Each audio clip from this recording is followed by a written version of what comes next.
What is up, peeps? Hope we're all doing well. Welcome back to the channel. We got a crazy story out there for all of you, but also a very disturbing story about a Hearthstone streamer known as Alliestrasza. In the past couple of days, she was actually swatted live on stream, so a bit of a warning to all of you viewers out there. We do show some SWAT members, some local law enforcement, and guns even being pulled as they search her house, and a stream that is absolutely crazy to watch. Obviously, swatting's been an issue for a long time in the streaming world, and I can't imagine going through a situation like this. I think you and I would be screaming at the top of our lungs if someone tried to SWAT us. Well, I'd be in a panic, especially because these are not just regular law enforcement, let alone, these are people bringing in shotguns and rifles. The shields, too. I don't know what you call them, but the giant shields to protect yourself. I think they call them giant shields. Yeah, okay. I figured. But besides a bit of a joke here and there, here's Alliestrasza reacting live on stream as the police and law enforcement entered her home.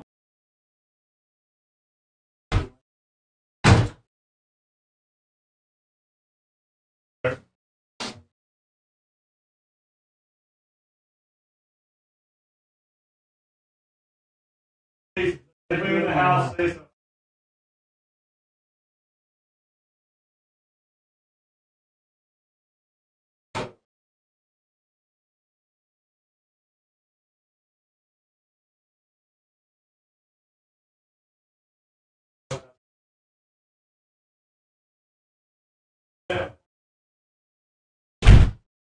So as you can see, kind of a scary situation. Kind of? What the? A pretty really scary situation. Dude, when he literally opened and tried, he was doing his job. I know. He was searching the room. Can you imagine if someone had not come out, or if you had a pet here or there? We've heard about things going so wrong. He opened it. But at the same time, as a cop, I feel like you have to be like that because someone might actually shoot you. I'm not blaming. I'm just saying that's a very scary situation, right? If you don't comply and if you don't say, hey, yes, search whatever. They were given a story, which we'll later touch on as well, about apparently that the story the swatter gave was that Allie or someone had shot their husband, locked themselves in the bathroom, and was going to shoot anyone else who came in. So if you're an officer, and you're going to be petrified. You have to be ready to protect yourself and potentially the other people who might be in harm's way. Yeah, your first instinct's not going to be, oh, it's just a streamer swatting. Yeah. So I'm not blaming them. And Allie later takes to Twitter to kind of give them thanks for how they handled the situation, which is obviously crazy in itself. Well, I never thought I would get swatted, but alas, here we are. Everything is okay though, just a little shaken up with nerves. The officers were great and handled everything very well. They obviously had to take the threat seriously, so our whole family was cuffed outside. After assessing the threat was not real, we talked to them and gave them the context. This happens to Twitch streamers sometimes. The amount of resources that were diverted here was insane though. Why do people do this? Sucks, we probably won't know who did it either. Anyway, thanks to all that reached out to check in on me. It was stressful, but it didn't take long to realize I was getting swatted. The neighbors are probably very confused, and I am sure that they are probably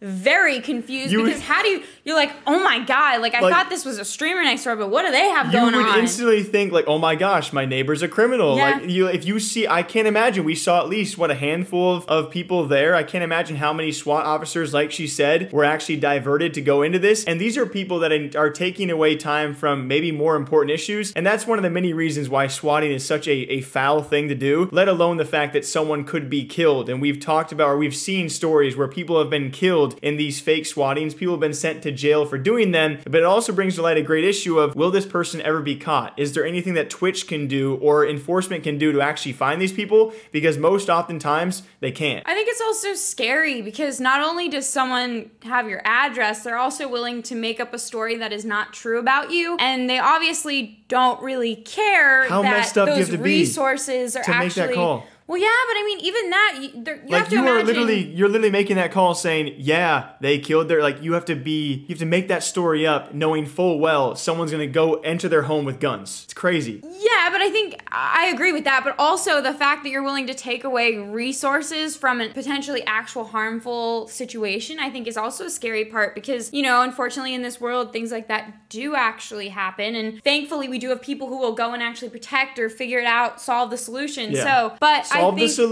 solution. I think that it is really just scary and disheartening that people actually do that, and it's still ongoing. I think that there maybe should be some way to protect streamers. Yeah, but at the end of the day, we're really glad Allie and everyone inside the home were obviously unharmed and okay in the situation. Glad she is doing well and recovering from it, obviously being very stressful. We got one question left for all of you still watching though. Yep. What? What do you think? Okay, bye. Okay, bye. Yeah.